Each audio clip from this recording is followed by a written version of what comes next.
আল্লামা সাঈদীর বিরুদ্ধে যে মামলাগুলো দিয়েছিল তার ভেতরে একটা ছিল ধর্ষণের মামলা।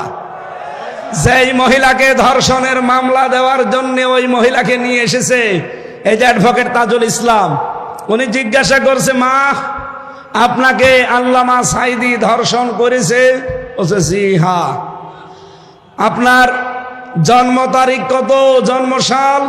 যে 1975। 1975 সালে আপনার জন্ম, আর 1971 সালে উনি আপনাকে ধর্ষণ করেছে। ওটা কি রুহের জগতে? এ পোড়াটা যে বানোয়াট, এটা আমি নিজের জীবন দিয়ে টের পেয়েছি। কারণ 3টা বছরে ওরা আমার এই বানোয়াট মিথ্যা একটা মামলা সাজিয়ে ফাঁসির কন্ডেম ছেলে রেখে দিয়েছে। 3 বছর আমার জামিন দেয়নি, অথচ আগস্টের 5 তারিখের পর শুধু মামলাটা তুলতে দেরি। আদালত বলছে এ কি দেখে বিচার করব, এর ভেতরে তো কোনো মাল ম্যাটারেস নেই। আমি যে বিচার করব কোনো কিছুই তো পাই না, শুধু জামিন না জান পুরা মামলা খারিজ করে দিলাম। 3টা বছরই আমি প্রায় অসুস্থ ছিলাম। মাঝে মাঝে কারারক্ষীদেরকে কিছু হাদিয়া তৌফা দিয়ে বলতাম যে ভাই কিচ্ছু চাই না, শুধু আল্লামা সাঈদীর উনি যেহেতু হাসপাতালে থাকে মাঝে মাঝে আমার একটু হাসপাতালে নিয়ে চলেন, অন্তত 10-15 মিনিট সময় পাই, আল্লাহর ওলির কাছ থেকে শেষ কিছু কথা শোনা যাবে।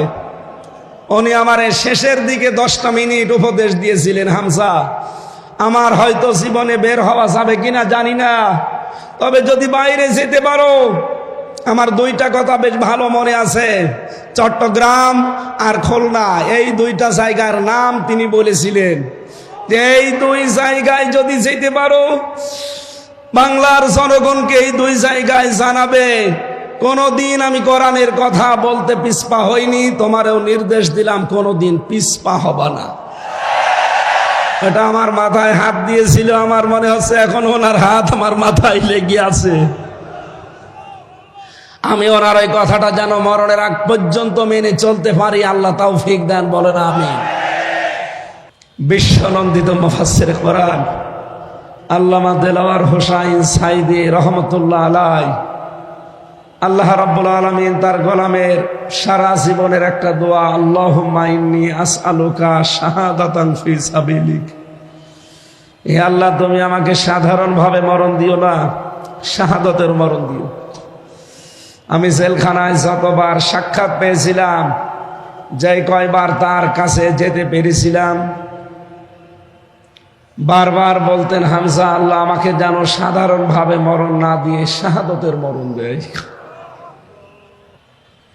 আল্লাহ ঠিক তার সারা জীবনের সেই দোয়া কবুল করে জালেমদের মাধ্যমে ইমাম আবু হানিফা রহমতুল্লাহ আলাইহি তাকে যেমন বিষ প্রয়োগ করে হত্যা করা হয়েছিল, এ বাংলাদেশের কৃতি সন্তান তাফসীরুল কোরআন মাহফিল এই শব্দটার সারা বিশ্বে যার নামে পরিচিত, তিনি শহীদ আল্লামা দেলাওয়ার হোসাইন সাঈদী। তাফসীরুল কোরআন মাহফিল এই শব্দের জনক বলা হয় তাকে।